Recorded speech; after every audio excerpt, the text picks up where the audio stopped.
प्राचीन एस्ट्रोनॉमर जो हमारे थे कॉपरनिकस, गैलीलियो, इन्होंने टेलीस्कोप के माध्यम से तारों को देखा, ग्रहों को अध्ययन किया।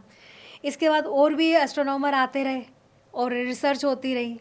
तो उसमें जो ज्योतिष में हम ग्रहों की बात करते हैं, तो जैसे रिसर्च इतनी हुई है, तो क्या ग्रहों के उसमें फलित में भी परिवर्तन आया और उसके ज्योतिषी सिद्धांतों पर भी कुछ फर्क पड़ा इन सब का?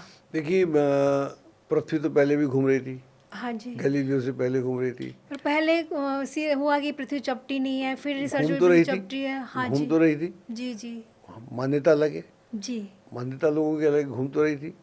जी। तो वो घूम रही थी, इसमें मैंने बोला इसके ऊपर तो आर्यभट्ट ने उससे पहले कई कई सेंचुरीज पहले, चौथी पांचवी सेंचुरी में ये सिद्ध किया।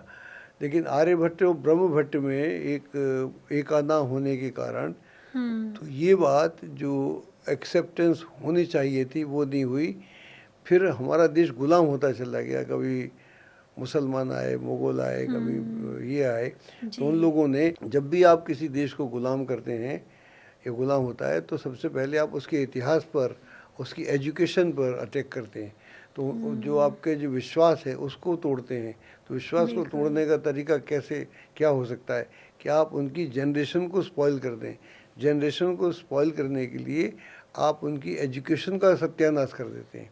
तो हमारी जो एजुकेशन का सत्यानाश हुआ, उससे हमें ऐसा लगने लगा कि ये ग्रीनविच मीन टाइम है, गैलीलियो से पहले हम जानते नहीं थे, कॉपरनिकस से पहले हम जानते नहीं थे, लेकिन हम जानते पहले थे, लेकिन हमने उतना प्रचार प्रसार नहीं किया। हमारा जो पूरा शास्त्र है वो श्रुति और श्रवण का है। आपने मेरे से सुना, आपने उसे याद किया, बात आगे बढ़ी। लेकिन जो वेस्टर्न का पूरा अप्रोच था, उनका लिखित का था, तो हमारे पास लिखित में नहीं था। तो ये एविडेंस हमारे खिलाफ चला गया। इसलिए हमें मालूम पड़ता है कि हमारा सारा खगोल शास्त्र जो है बाहर से आया, लेकिन ये एक मिथ है और इस मिथ को टूटना चाहिए। तो क्या इसका जो मतलब जो हो रहे हैं परिवर्तन, नई नई रिसर्च हो रही है रोज, तो उसका ज्योतिष के सिद्धांतों पर तो कोई फर्क नहीं पड़ रहा ना?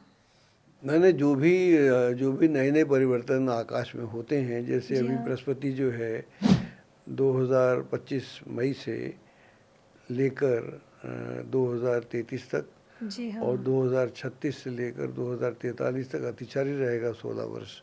इसके ऊपर हम बहुत सारा रिसर्च बहुत पहले से कर रहे हैं।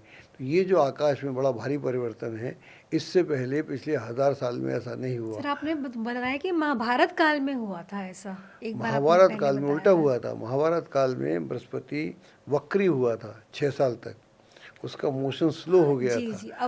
अब इसका मोशन अतिचारी होगा। जब बृहस्पति का संबंध बहुत सारी चीज़ों से के अलावा धर्म से है, जब वो स्लो होगा तो धर्म की हानि होगी। इसलिए कृष्ण बोलते हैं कि यदा यदा ही धर्मस्य ग्लानिर्भवति भारत अभ्युत्थानम धर्मस्य। तो वहाँ वो इस तरह की बात करते हैं कि उसके धर्म के उत्थान के लिए फिर मैं आता हूँ। तो अब ये धर्म का पतन हुआ था, उसका ख़राश हुआ था। अब एक नई स्थिति क्रिएट हो रही है। ये आपको आने वाले समय में मेरी किताबों में, मेरी वीडियोस में देखने को मिलेगा।